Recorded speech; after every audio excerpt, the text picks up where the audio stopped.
लगावेले हो। जल बीच खड़ा होई दर्शन ला आसरा लगावेले हो।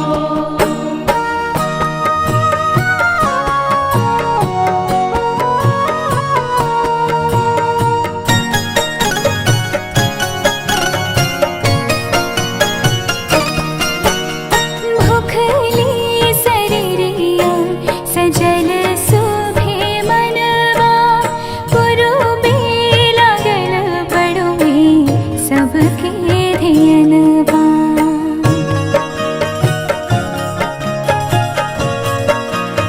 हाँ, भूखली शरीरिया सजल सुभे मनवा पुरुबे लागल बड़ुए सबके धियनवा।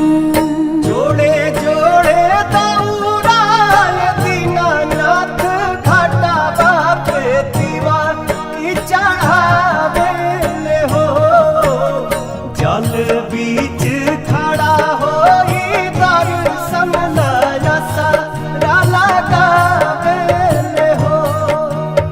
जल बीच खड़ा होई दर्शन ला आसरा लगावेले हो।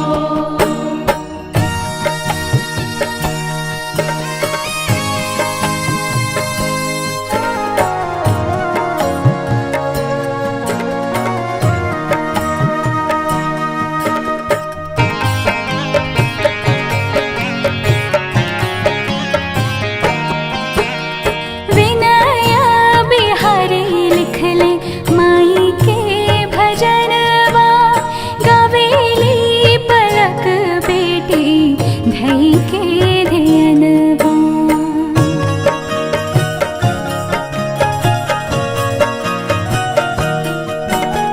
विनय बिहारी लिखले माई के भजनवा गावेली पलक बेटी धई के धियनवा।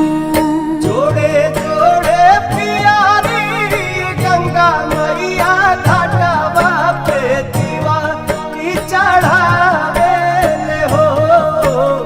जल बीच खड़ा होई दर्शन ला आसरा लगावेले हो। जल बीच खड़ा